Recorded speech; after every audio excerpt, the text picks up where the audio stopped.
Olá, sou a professora Clara Dornelles, estou aqui para apresentar um trabalho realizado com Daniela Mouro, na Universidade Federal do Pampa, no âmbito do NAIPLA, que é o Núcleo de Apoio à Aprendizagem Intercultural de Português como Língua Adicional e de Acolhimento.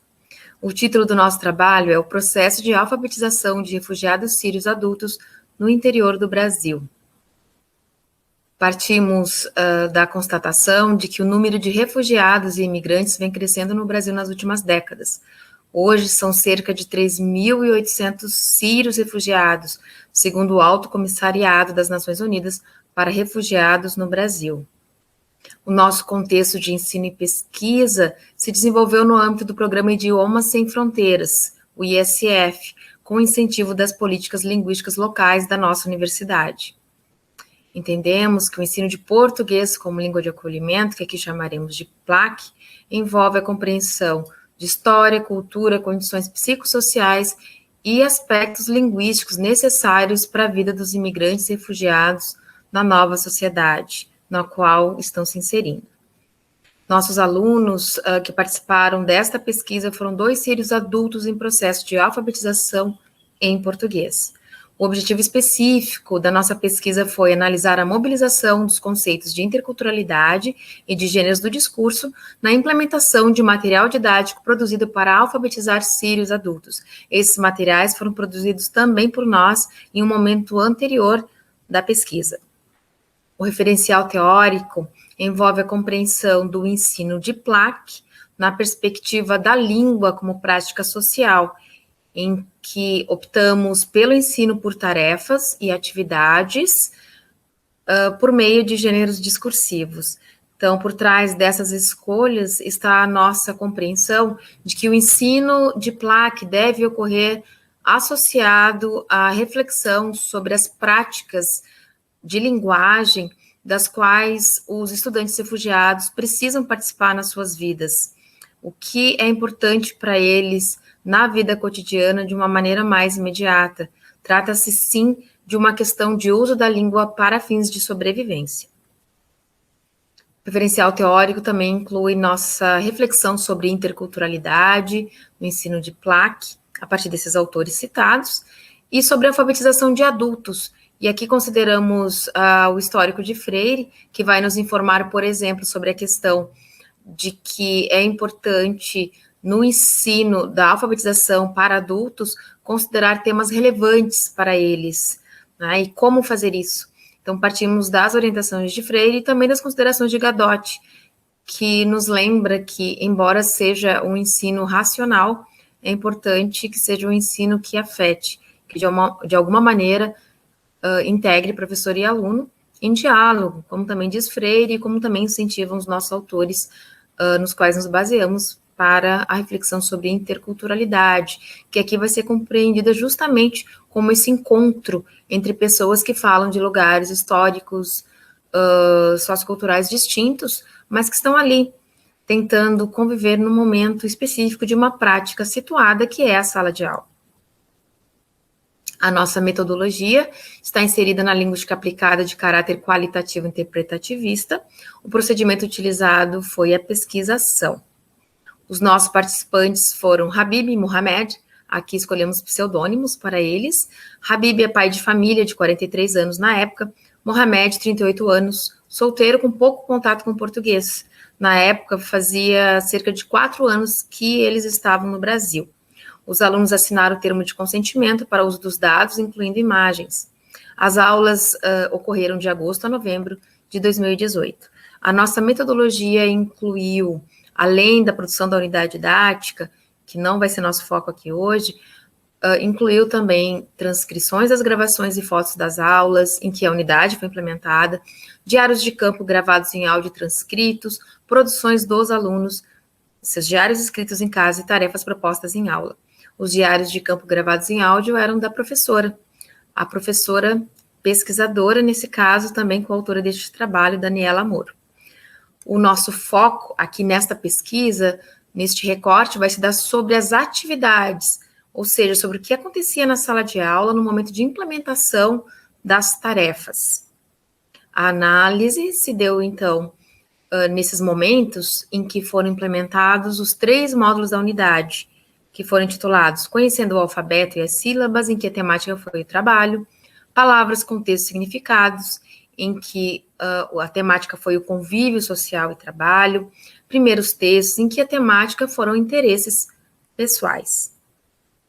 Bom, o primeiro módulo, Conhecendo o Alfabeto e as Sílabas, em que tratamos da temática do trabalho, ele se desenvolveu dessa maneira porque numa aula diagnóstica nós entendemos que os alunos fizeram um pedido para conhecerem o alfabeto. Então, esses alunos já haviam participado de alguns cursos nossos, mas, de alguma maneira, não havia ficado claro para nós que eles precisavam ser alfabetizados no alfabeto ocidental. Então, nessa aula diagnóstica, eles nos pediram para primeiro ensinar o alfabeto antes de tratar de assuntos. E foi o que nós fizemos, por entender que sim, esse contato com a forma linguística e gráfica era importante. Até mesmo para que se pudesse estabelecer, sim, uma relação intercultural. Então, aqui nós temos 2 fotos. Na primeira, os alunos recortaram em EVA as letras do alfabeto da língua portuguesa, desenharam e recortaram. Na segunda imagem, nós vemos a fotografia do caderno de um dos alunos, do Mohamed, em que ele escreveu as palavras que aprendeu na aula nesse dia, e são palavras, então, ligadas ao campo do trabalho e também à vida cotidiana. Aqui, por exemplo, nós podemos ler alicate, lavatório, vassoura, secador, óculos. Então, palavras ligadas tanto ao campo do trabalho de Mohamed quanto de Habib. Ainda nesse primeiro módulo, temos aqui algumas imagens que mostram como a professora, nessa tentativa de estabelecer um diálogo intercultural com os alunos, buscou também se aproximar da perspectiva dos alunos, nesse caso, trocando com os alunos aprendizagens sobre o alfabeto árabe. Então, enquanto eles aprendiam o alfabeto e língua portuguesa, ensinavam para a professora também como era o alfabeto árabe. Temos aqui imagens do caderno de Mohamed, em que ele também utilizou estratégia de tradução da língua portuguesa para o árabe, como estratégia para a sua aprendizagem. Temos aqui a imagem do nome da Daniela, escrito em árabe, explicado pelos alunos. No segundo módulo, Palavras, Contextos e Significados, trazemos aqui um excerto do diário de campo da Daniela, em que ela diz o seguinte: ele, um dos alunos, nesse caso Mohamed, está muito ansioso, na verdade, em aprender a ler e escrever, tanto que ele me perguntou quanto tempo, se em 2, 3, 4 meses já iria estar conseguindo ler e escrever, o que na verdade ele já faz, né? Eu conversei com ele a respeito, o que falta nesse momento, que é mais necessário, é vocabulário, tanto que a gente estava lendo e ele falava: olha, eu consigo ler a palavra, só não sei o que significa. Então ele conseguia decodificar, mas não conseguia compreender de fato o que estava sendo dito, e entendemos que seja fundamental essa compreensão no processo de letramento. O segundo módulo, então, incluiu, por exemplo, o estudo do dicionário, como aparece nessa primeira imagem, Mohamed Habib fazendo uso do dicionário em língua portuguesa. Também essas 2 outras imagens que mostram a organização em mapas conceituais do conteúdo de textos lidos.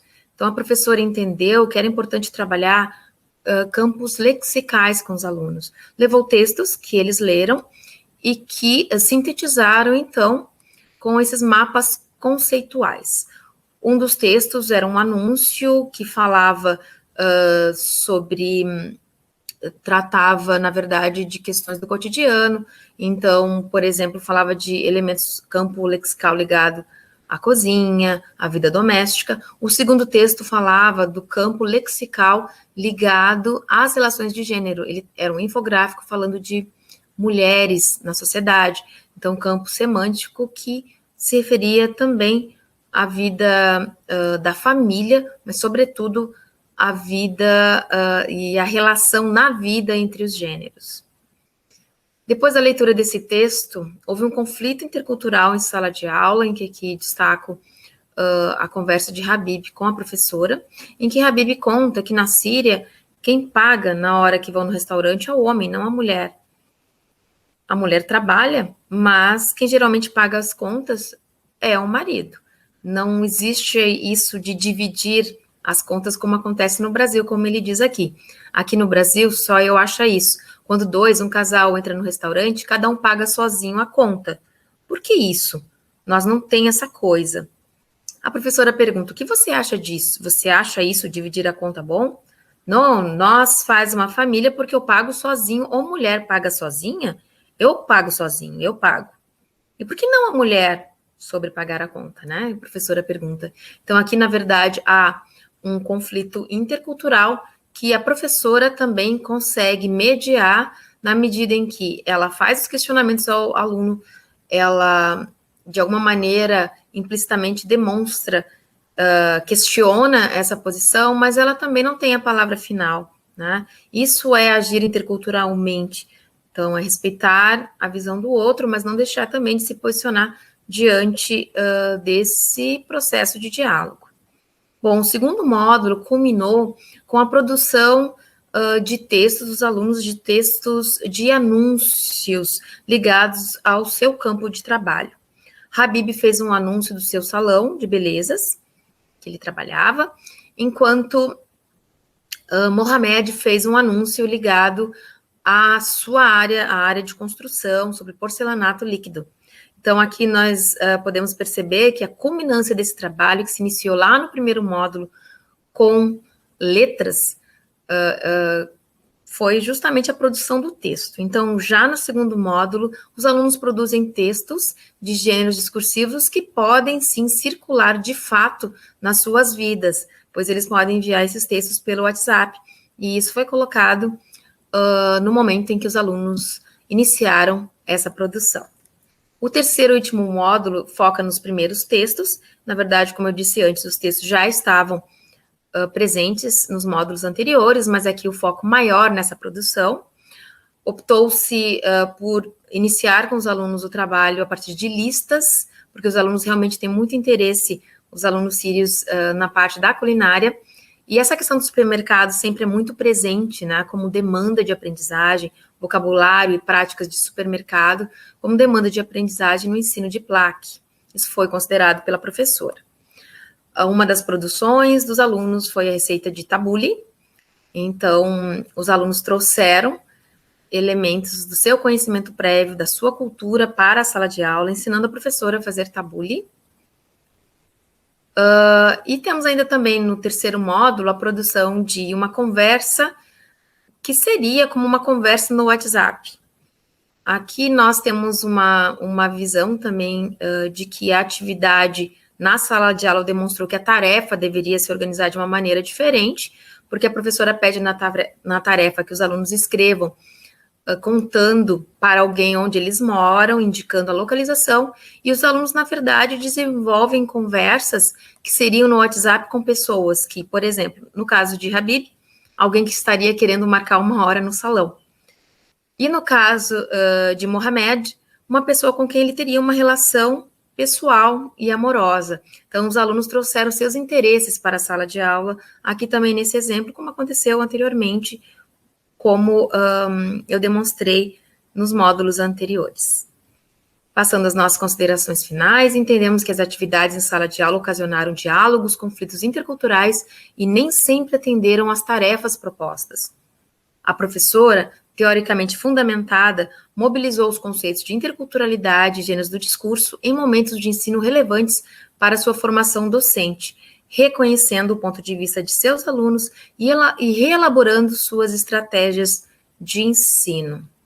Aqui nossas referências. O contato do NAIPLA, o e-mail do NAIPLA e o meu agradecimento a essa equipe maravilhosa do projeto que atua na Universidade Federal do Pampa.